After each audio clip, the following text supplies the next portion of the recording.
Bonjour amis, je veux vous parler de la voiture Škoda Superb.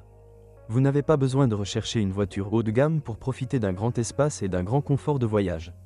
Tout ce qu'il faut, c'est une classe moyenne démesurée sous la forme de la Škoda Superb.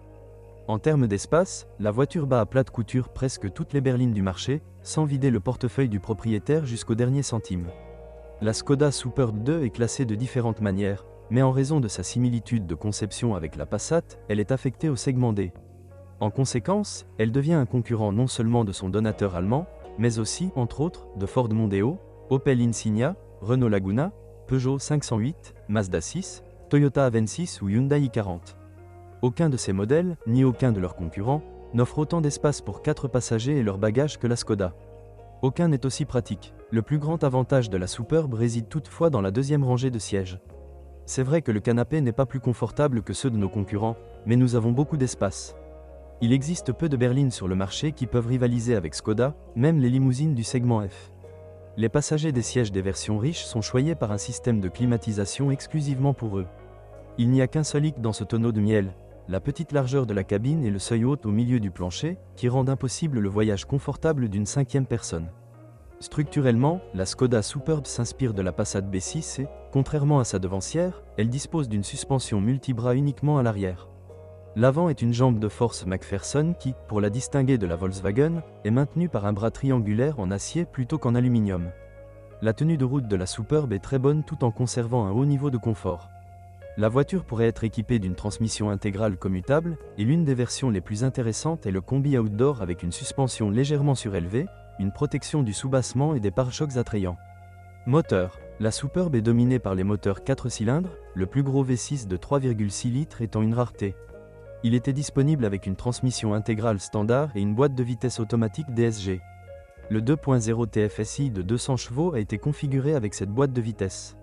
Cependant, les clients optaient le plus souvent pour des moteurs à essence plus petits, comme le 1.8 TSI 160 chevaux, disponible avec 2 ou 4 roues motrices, et le 1.4 TSI 125 chevaux, toujours avec traction avant.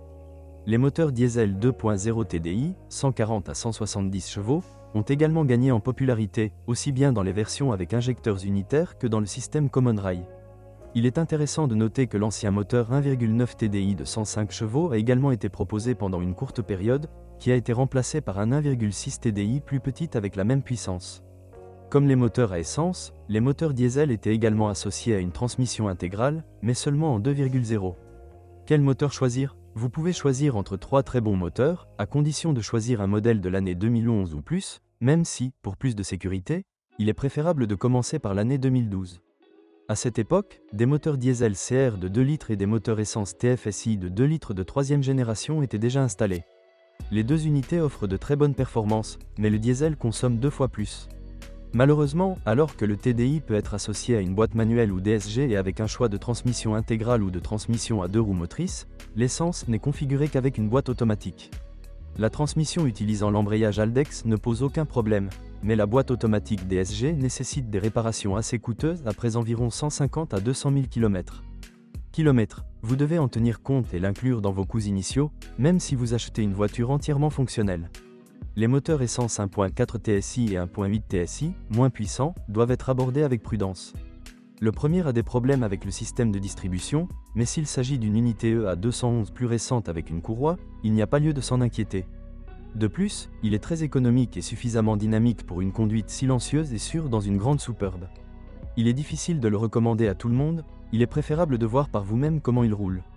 De meilleures performances sont assurées par le moteur 1.8 TSI, qui est en fait un jumeau du 2.0 et qui a également été radicalement amélioré en 2011.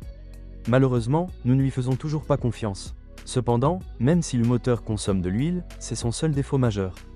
Malgré tout, nous ne le recommandons pas. Vous pouvez faire confiance au petit diesel. Le 1.6 TDI a connu quelques défaillances au niveau du système d'injection, mais dans l'ensemble, c'est un bon moteur. Il a peu de puissance, il ne faut donc pas s'attendre à du dynamisme, mais il peut satisfaire votre appétit avec 5 litres de carburant ou 100 km. De plus, dans la version Greenline présentée en 2014, c'est encore mieux et avec un peu d'habileté, on peut facilement descendre à 4 litres 100 km. Sur la route, bien sûr, mais ce sont toujours de bonnes valeurs. Pour les conservateurs, nous recommandons le moteur 1.9 TDI à succès, qui n'était proposé que dans les premières années de production et sans filtre DPF.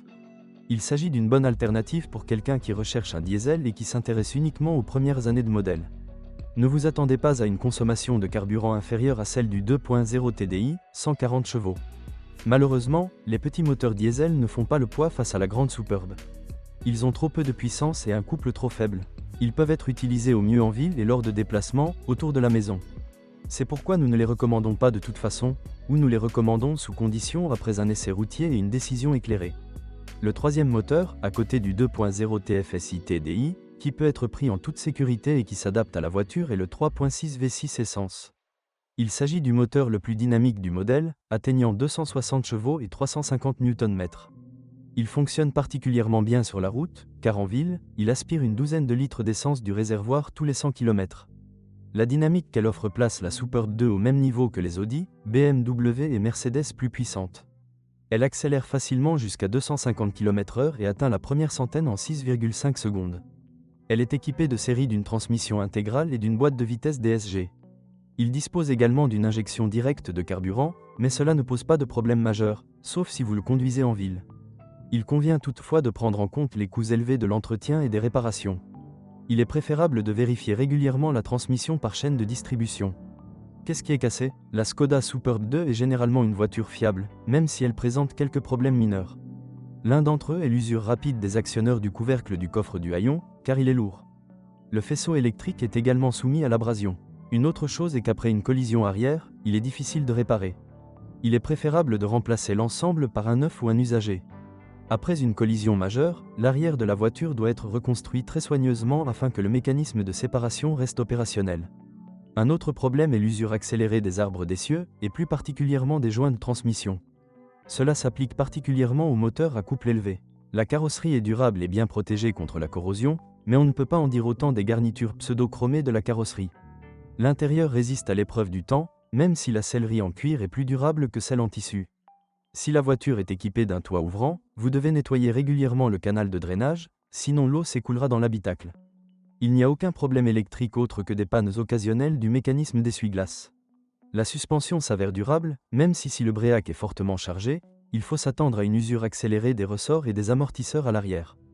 Pour le travail, il vaut la peine de chercher le relativement jeune Superb Outdoor. Les triangles arrière ne posent aucun problème, tandis que ceux avant peuvent être facilement reconstruits en remplaçant simplement les bagues et les axes. La Superb ne tombe pas souvent en panne, mais seul le diesel sera bon marché au quotidien. C'est un fait que le moteur à essence 1.4 TSI peut consommer 7 à 8 L, 100 km, et même le 2.0 TSI consommera 9 à 10 L, 100 km, mais vous ne pourrez installer de GPL dans aucun d'entre eux. Probablement parce que c'est possible. Le diesel 2.0 TDI consomme en moyenne environ 6 à 7 L, 100 km, même si sur l'autoroute on peut facilement descendre à 5 à 6 L, 100 km. Il ne s'agit toutefois pas de valeurs pouvant être considérées comme exceptionnellement basses. Le moteur 1.6 TDI impressionne ici, délivrant des valeurs de 4 à 6 litres, 100 km. Vous pouvez facilement acheter des pièces consommables chez les grossistes, et les mécaniciens sauront manipuler la Superb, surtout en ce qui concerne le diesel. L'accès aux pièces de moteur à essence est un peu plus difficile. Il n'y a pratiquement plus rien de secret à propos de ce modèle. Même les moteurs TSI de première génération les plus défectueux ou les moteurs diesel 2.0 TDI PD peuvent être ressuscités avec la bonne somme d'argent. Les pièces ne sont pas chères en raison de l'énorme popularité et de l'interchangeabilité des composants des voitures du groupe VW. À notre avis, oui, à condition que vous ayez réellement besoin du type d'espace qu'offre Superb. Peut-être que l'Octavia 3, également spacieuse et beaucoup moins chère ou plus jeune, serait un meilleur choix. N'oubliez pas que la Superb 2 est une voiture grande en longueur, mais pas en largeur, donc pour une famille de 5 personnes, nous recommanderions plutôt la Passat. Il convient de rappeler le coffre colossal, surtout dans la version Bréac.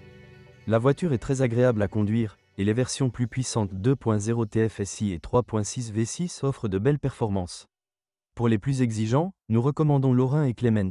Merci de m'écouter, n'oubliez pas de vous abonner à la chaîne et de noter ma vidéo. Si vous connaissez des problèmes avec cette voiture que je n'ai pas mentionnée, assurez-vous de les publier dans les commentaires.